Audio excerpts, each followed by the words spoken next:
Hey everyone, welcome back. Hope you're having a fantastic day so far.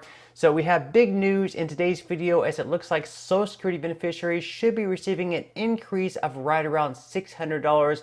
We'll be going over why and when you should expect to receive this increase. Also, we're going to be going over an update on the debt ceiling, where originally it was expected that President Biden and the Big Four were going to be meeting up once again today to hash out a deal on the debt ceiling, where once again the deadline is going to be June 1st. If they don't reach that deadline, there's going to be a lot of severe economic consequences. And like I mentioned in previous videos, it's very possible that Social Security payments could actually be delayed by really who knows how long if they're unable to raise the debt ceiling by June 1st. Now, before we go ahead and dive into the main content of today's video, if you wouldn't mind helping me out real quickly by just giving this video a like, that just helps out with the good old YouTube algorithm, and also consider subscribing to my channel if you have not already. Okay, so today there was originally going to be a meeting between President Joe Biden and the four top congressional leaders. So those are Kevin McCarthy, Hakeem Jeffries, Chuck Schumer, and Mitch McConnell. And they were going to try to hash out an agreement back on Tuesday earlier on this week. They had their first meeting, and then they were supposed to meet once again today. And then between those two meetings, of course, we had these staffers, kind of like the employees, these staff members of McConnell, Schumer, Jeffries, and McCarthy actually meeting up and hashing out negotiations in between for them.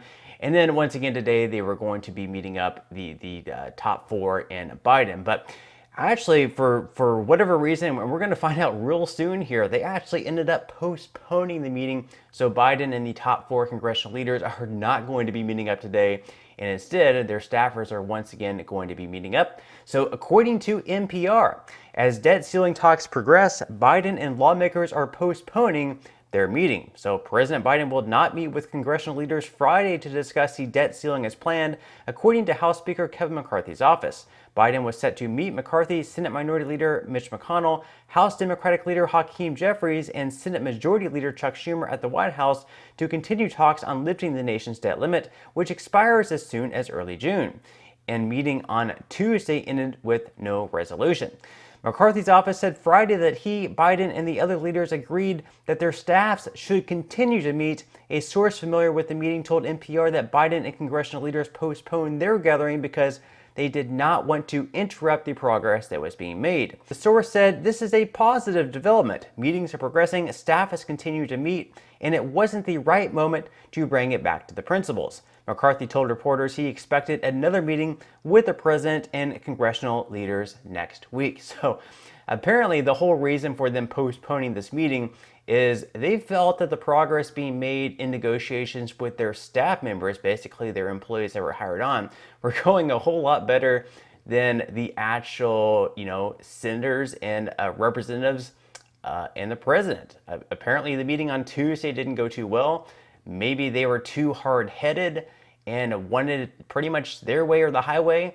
And perhaps their staff members came in on Wednesday and Thursday and were making a lot more progress. So once again, they're going to have their staff members come in today on Friday to try to hash out negotiations without McConnell, Speaker McCarthy, Hakeem Jeffries, Schumer, and Biden there, because apparently those five can't really come to any sort of agreements on anything, but their staff members are coming in and actually making agreements. So it's really weird to say that the people that are getting paid the most are the ones sitting on the sidelines right now. That's very interesting to say the least.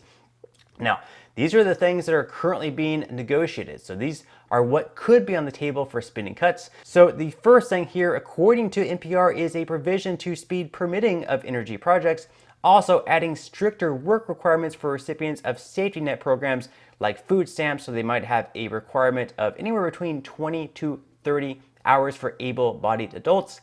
Also clawing back unspent COVID-19 relief funds and setting spending caps for federal programs for some length of time. Now, there are other things that Republicans want to claw back. For example, they want to go ahead and rescind the Inflation Reduction Act that was passed. They want to withdraw the Biden executive order that forgave up to $20,000 worth of student loan debt. Anyways, that is currently in the courts and may be rejected, whether or not Biden wants it to be rejected or not. So we'll just have to wait and see. There are other things that Republicans want. Democrats want to make sure most of these things don't actually happen. Now, this is one of the things that, according to CNN, Biden does not want to come off the table. Pretty much what I just said. So according to CNN, White House takes signature law off negotiating table in early spending debt ceiling talks. So the White House is drawing its battle lines. As spending negotiations get underway, the White House has conveyed to congressional negotiators that President Joe Biden's most recent legislative accomplishment, the Inflation Reduction Act, is off the table as the two sides begin to eye potential spending cuts, two sources familiar with the matter told CNN. The law, which makes historic investments in combating climate change, was targeted as part of the House Republicans' bill to cut spending alongside a debt ceiling increase. Among the White House's other non-starter items, rolling back student debt forgiveness, a key campaign promise that remains tied up in litigation that was also targeted in House Republicans' bill last month, and Medicaid and SNAP benefits. A source familiar with the negotiations said White House officials raised all those items in Wednesday's meeting, calling them priorities the White House would not see cut. Even as Biden continues to insist he will not negotiate over raising the debt ceiling, he said he is willing to negotiate spending levels, and his staff is now racing to reach a spending agreement with Republicans before the U.S. faces default as early as June 1st. So again, these staffers are going to be meeting up once again today because the Big Five, the ones who are getting paid the most money, apparently can't negotiate in a civil matter where their staffers are actually making more progress.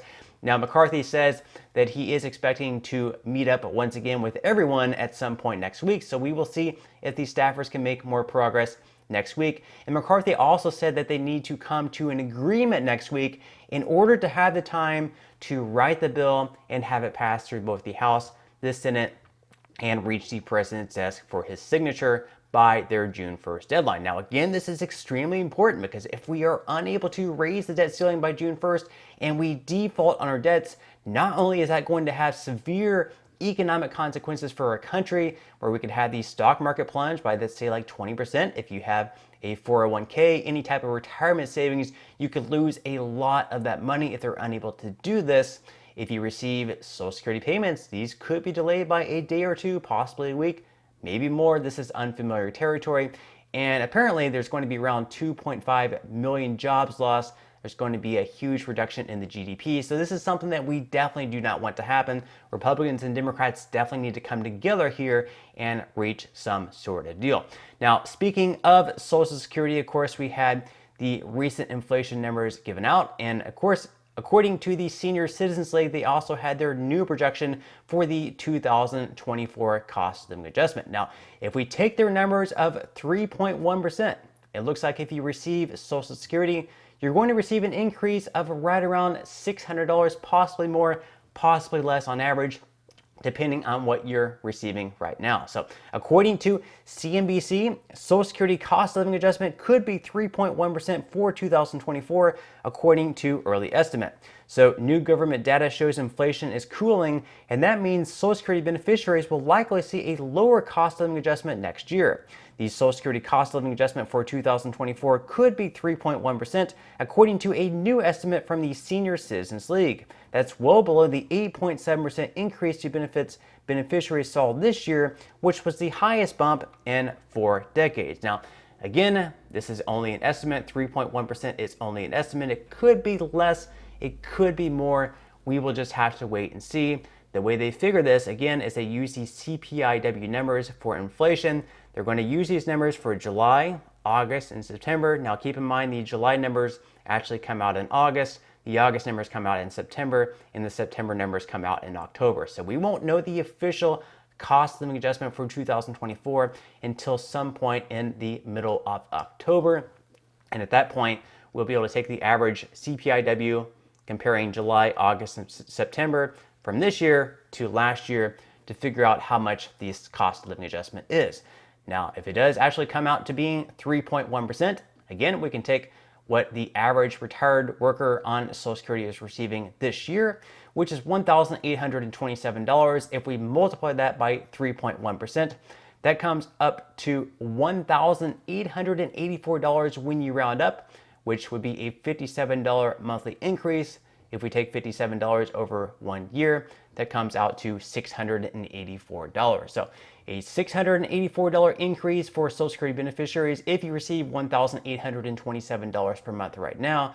Now, of course, if you receive less, this number is going to be a little bit less, but if you receive more, it's actually going to be a little bit more. And again, 3.1% is currently just an estimate. It could be less, it could be more, but definitely stay tuned. I will definitely keep you updated on that as well. And then of course you have to factor in other things in your final payment, like Medicare Part B premiums. They actually went down this year for the first time in a long time, but they could actually be going up once again next year, so you'll have to factor that in as well. After all the deductions, everything that's taken out of your Social Security check, of course that amount is going to be less, but of course receiving some type of COLA to keep up with inflation, the rapid inflation that's been going up like crazy, is certainly better than not receiving anything at all, quite frankly. So glad at least some type of COLA is there. But let me know what your thoughts are in the comment section below. If we did receive a 3.1% cost of living adjustment for next year, would that be a number that you would be happy with? Do you think it should be higher? Do you think maybe it should be lower? I'm sure most of you guys probably don't think the number should actually be lower.